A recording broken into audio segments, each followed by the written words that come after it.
mathematicians to have lived. Although she lived in an era of prejudice, this did not stop her from making some major discoveries on Fermat's theorem. Please welcome to the stage Sophie Germain. Sophie, it's such a delight to have you here this evening. Thank you. It's good to be here. So Sophie, tell us a little bit about your childhood and growing up. What was that like? Well, I was born on April 1st, 1776 in France. I grew up the daughter of a merchant. My father, he was financially successful, but we were never members of the aristocracy or anything like that. I grew up in a hard time in history. It was throughout my childhood, the French Revolution was going on. So Sophie, how did you discover your love for mathematics? Did someone teach you that?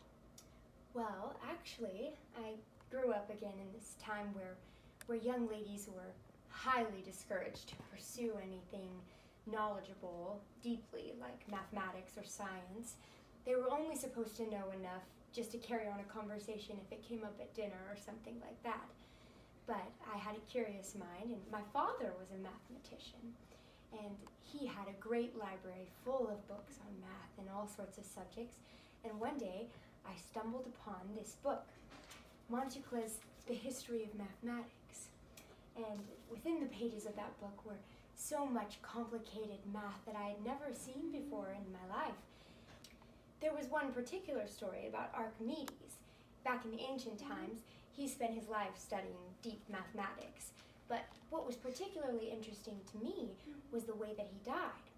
See, he was so engrossed in a deep geometry problem that when a Roman soldier came up to question him, he failed to answer, and they killed him right on the spot.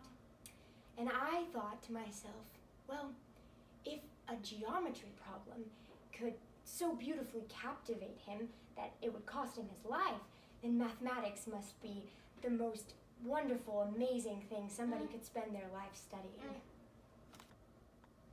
So Sophie, how did you get so good at math? Did you have tutors, or was there a university? Well, actually, since women were so discouraged to study mathematics at the time, I discovered that I would have to teach myself. So I started working in my father's library, teaching myself the basics of number theory and geometry, calculus, things like that, studying Newton and all these famous mathematicians and scientists. This was such an unfeminine thing for me to do at the time that it worried my parents almost to death. I realized I couldn't really teach myself much more, and so I went in search of a higher education.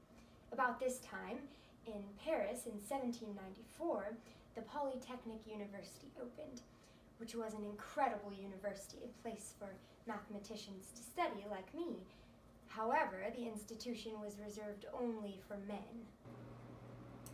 I was terribly shy, and so I didn't think that I could confront the academy about asking to allow me to study there anyways. But I was pretty smart. I resorted to studying there under a covert name of a former student at the academy, Monsieur Leblanc, who lived in Paris, but he had left Paris and he had failed to inform the academy's administration. So the academy continued to send him prints of the lecture notes or the latest problems they were working on, things like that. And I managed to obtain these things that were meant for Monsieur Leblanc. And so I studied with those. I taught myself what they were learning there, and I turned in my answers to the problems every week under his name. From then on, I began to grow in confidence in my studies and in mathematics, and I began to study and delve deeper into areas of mathematics I had never tried before, especially number theory. I loved number theory. And so I wanted to consult somebody who was an expert in number theory.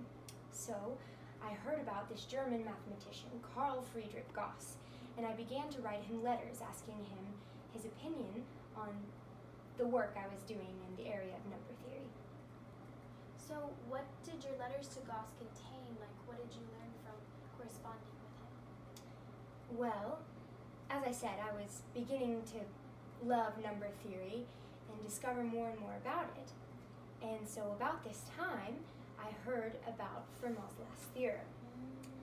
And I believed that number theory was going to be a great key in solving it. So I talked to Gauss often in my letters about this, asking him his opinion on the headway I was making in solving the theorem.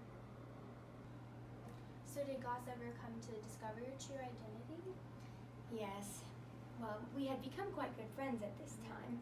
We had written letters for so long, back and forth. But I was still afraid deep down that if he discovered that I was a woman, that he wouldn't take my achievements and my discoveries we'd spoken about so seriously anymore. But how it actually happened was that during this time of the war, French Revolution and everything, the French armies were going to storm into Germany, where Gauss was, and I was afraid that he would lose his life. So I actually reached out to a friend of mine who was a general in the French army. He was in charge of leading his armies into the area of Germany where Gauss was. So I went to him and I asked him if he would please spare Gauss's life specifically. So after the battle had finished and he had been taken such good care of, Gauss went to the general and he demanded to know to whom he owed his life. And then the general gave up my identity as Sophie Germain. So I had been so afraid that he would not treat me seriously after this, but in fact, he wrote me the kindest letter and he proved me very wrong. Now for our most important question, what is mathematics to you? Well, I believe that mathematics is the elements that it's made up of that I studied for so many years. Calculus, geometry, number theory, things like that. But it's also so much more. And it's filled with such beautiful problems that you can spend your lifetime in a passionate search of the answers to. One of those things for me was Fermat's last theorem. And that was my geometry problem, like it was for Archimedes. And I am so proud that I got to help pave the way for other women mathematicians in the future to make a great contribution as well. Sophie Germain, ladies and gentlemen.